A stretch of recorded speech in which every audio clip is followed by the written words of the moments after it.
बाहिरे बन खोजन जाई। इसीलिए कहते हैं कि वस्त कहीं ढूंढत कहीं, किस विधि आवे हाथ, कहे कबीर तब पाइए जब भेदी लीजिए साथ। कि वाकई ही ये तो भेदी से ही नाता जुड़े तो तभी इस मंजिल को पा लें। तो ये मंजिल जहाँ पहुँचना है तो ये तेरे से दूर नहीं है निकटे सूझे नहीं। धृग धृग ऐसी जिंद तुलसी यह संसार को भयो मोतिया बिंद। कि ये तुम्हारे करीब है, जितना करीब खुदा है उतना करीब ना कोई लेकिन समझ उन्हीं को आई जिन पे रहमत हुई। कि वाकई ही ये तेरे से दूर नहीं है, न है निकटे सूझे नहीं, है तो निकट, तेरे से दूर नहीं है। तो इसलिए महापुरुष संत जनों के ये कथन कि जितना करीब खुदा है उतना करीब ना कोई, कि जितना करीब खुदा है उतना करीब कोई नहीं है। इसका मतलब कि मंजिल पे ही तू खड़ा है और मंजिल से ही अनजान है। कितनी विडंबना कि जामनगर में ही बैठे हुए हों और पूछे जामनगर कहाँ पर है। कितनी अजीब सी बात है। यही तो हो रहा है कि जल में मीन प्यासी मोहे सुन सुनावे आसी। जल में रहकर भी मछली जल से अनजान, सर्वव्यापी परमात्मा में रहकर भी परमात्मा को कहाँ कहाँ खोजने जा रहे हैं। कितनी विडंबना। तो ये भटकना इसलिए है क्योंकि अज्ञानता है। अज्ञानता के कारण ही भटकन है।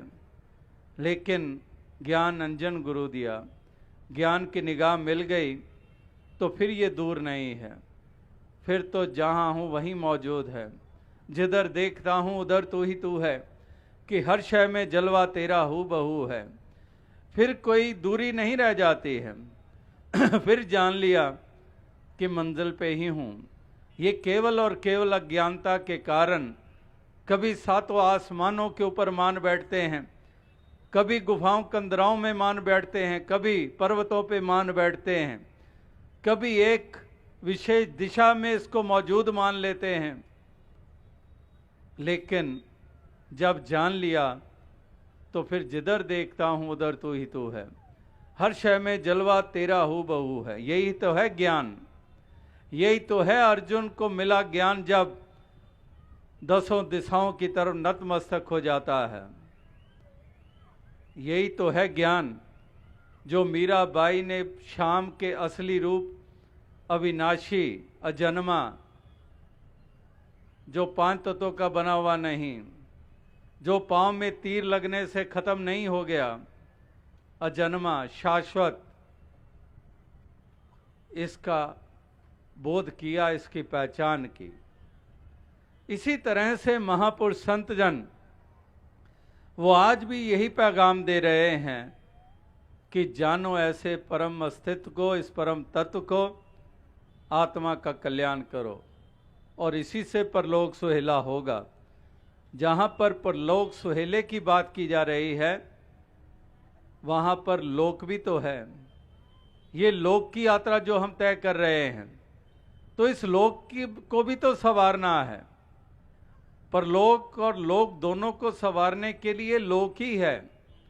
ये नहीं कि परलोक संवरेगा परलोक में जाकर, लोक को संवारना है लोक में, नहीं। लोक को संवारना है लोक में, ठीक है, लेकिन परलोक भी संवारने के लिए लोक ही ऐसा है जहाँ पर परलोक को भी संवारना है। यानी कि दोनों जहानों को संवारने के लिए इस यात्रा को तय करते हुए ही सामान जुटाने हैं। यही है वर्तमान का समय, जब हमने लोक भी संवार लेना है, परलोक भी सुहेला कर लेना है।